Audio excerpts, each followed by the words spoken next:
રસોઈ આદમી છે હાલની ભાઈની બાજુમાં મારા હંગલવા છે નાયકભાઈ છે જે અમરમાનો પરિવાર કહેવાય.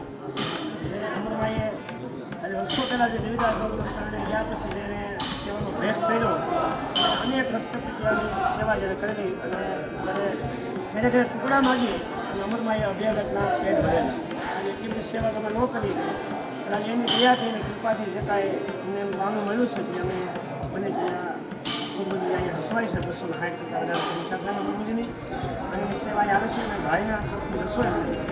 હાલ પોતે જામનગર કરીએ છીએ એની અંદરથી એવી પ્રેરણા થઈ કે મારા પ્રભુજીને જમાડવા છે કે આજની રસોઈ કે શાક પૂરી ભજીયા ગરમા અને ફ્રૂટ સલાડ અને ખૂબ ખૂબ આભાર માની છે પીવાનો ખૂબ આભાર માની છે.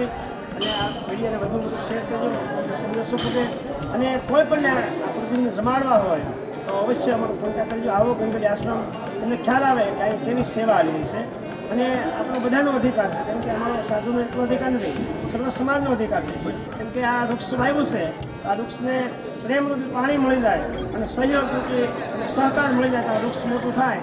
અહીંયા અનેક આત્મા હાનિ કરે આપણે બધા ભેગા મળી આ વૃક્ષને પ્રેમરૂપી પાણી પાડી અને સહયોગરૂપી સહકાર આપી બધા ભેગા મળી આ વૃક્ષ ઘણું મોટું થાય આવા અનેક આત્મા અહીંયા આનંદ કરે. અહીંયા ગૌશાળા પણ છે, અહીંયા 80થી 90 ગાયો છે, ગાય માતાની પણ સેવા હાલે છે અને પ્રભુની પણ સેવા હાલે છે. તો બધાને મારા સત્યનાથ અમરદાસ જય માતા જય રામજી. કવિરાજ ગગડા સ્વામના ઉપર કવિરાજ બાપુની જય માતા અમરમાન.